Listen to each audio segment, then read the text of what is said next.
ગણેશ ઉત્સવનો માહોલ જામ્યો છે ત્યારે બજારમાં ઇકો ફ્રેન્ડલી ગણેશ મૂર્તિઓની માંગ વધી છે। જામનગરના નારાયણનગરમાં એક વેપારી છેલ્લા 7 વર્ષથી માટીમાંથી પર્યાવરણને અનુકૂળ મૂર્તિઓ બનાવે છે। આ મૂર્તિઓ 4 અલગ અલગ પ્રકારની માટીને ભેળવીને બનાવવામાં આવે છે, જે પર્યાવરણને કોઈ પણ નુકસાન પહોંચાડતી નથી। ગણેશોત્સવ શરૂ થયો છે ત્યારે બજારોમાં વિઘ્નહર્તાની આકર્ષક મૂર્તિઓથી ઉભરાઈ રહ્યા છે।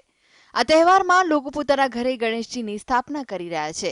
ગણેશ પર્વની ઉજવણી સાથે પર્યાવરણની સુરક્ષા પણ એટલી જ જરૂરી છે, જેને ધ્યાનમાં રાખીને જામનગરના નારાયણનગરમાં એક વેપારી છેલ્લા 7 વર્ષથી ઇકો ફ્રેન્ડલી ગણેશ મૂર્તિઓ બનાવે છે।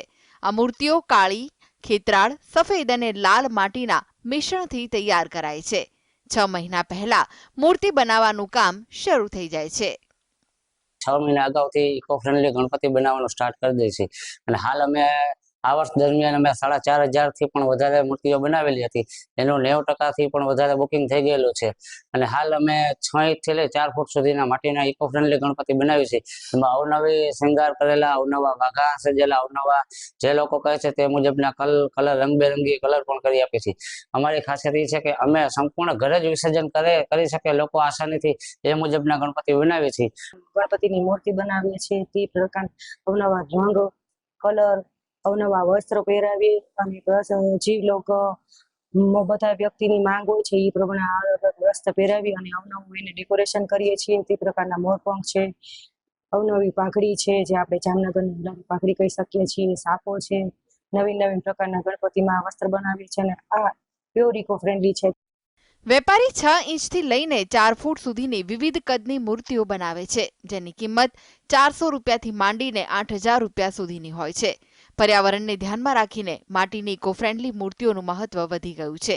આ મૂર્તિઓ પર્યાવરણને કોઈ નુકસાન પહોંચાડતી નથી અને તેમનું વિસર્જન ઘરે પણ સરળતાથી કરી શકાય છે। 100% ઇકો ફ્રેન્ડલી એટલે કે 100% માટીની મૂર્તિ આ લોકો બનાવે છે, જેના વિસર્જન વખતે કોઈ પણ જાતની તકલીફ પડતી નથી તથા પર્યાવરણને કોઈ જાતનું નુકસાન હાનિ થતી નથી, તેનું હું જાણકાર છું।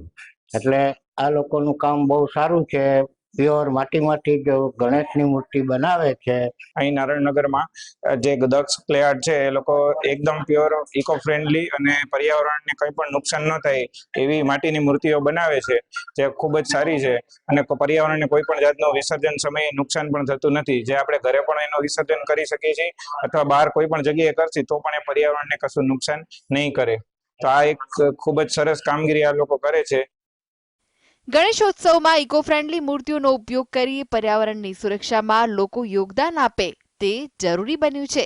લોકો હવે માટીની જ મૂર્તિઓ ખરીદવાનો આગ્રહ રાખે છે, જે ગણેશ પર્વનું સકારાત્મક પાસું બન્યું છે। અર્જુન પંડ્યા, GSTV, જામનગર।